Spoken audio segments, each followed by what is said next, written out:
Ed eccoci qua, carissimi amici appassionati di auto vintage, guardate qua cosa si va a trovare in una vecchia officina. Guarda, guarda, una spettacolare Fiat 850 qua nascosta, guarda qua che tesoro che le officine ancora nascondono. Guarda qua Filippo, Pazzesco, pazzesco. siamo entrati per domandare un'informazione di un camion e poi guardate cosa si va a trovare, carissimi amici, guardate. Insomma, molto ambientata. Siamo passati di qua più volte, non l'abbiamo mai vista. Guardate non ci qua. hanno mai detto.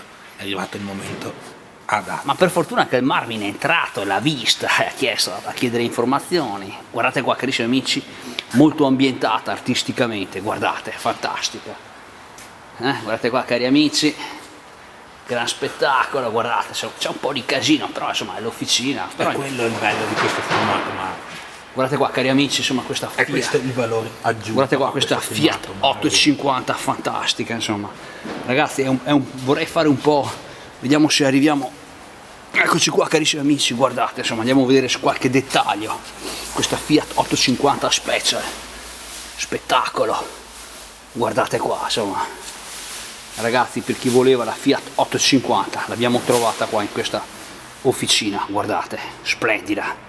E niente, anche questa auto diventa importante, caro Filippo, nei Marvin Tour qua. Insomma, alla fine non andiamo a casa a mani vuote, Ed eccoci qua, cari amici, Fiat 850, spettacolare ambientazione, Filippo. Guarda qua, Renato, ancora una volta ti sei perso. Marvin Tour, da brivido, guardate qua, insomma. Qua abbiamo il motore di una Saab.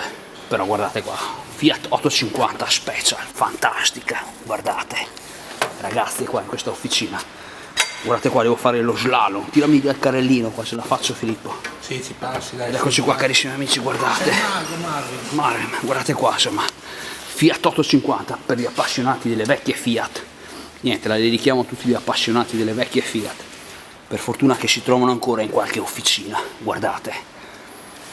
Oh ragazzi, e basterebbe solo pulirla, è tenuta bene, insomma io non vedo ammaccature o qualcosa. Ragazzi, qua il Marvin vi saluta, ciao a tutti e il Marvin Tour continua. A presto, ciao!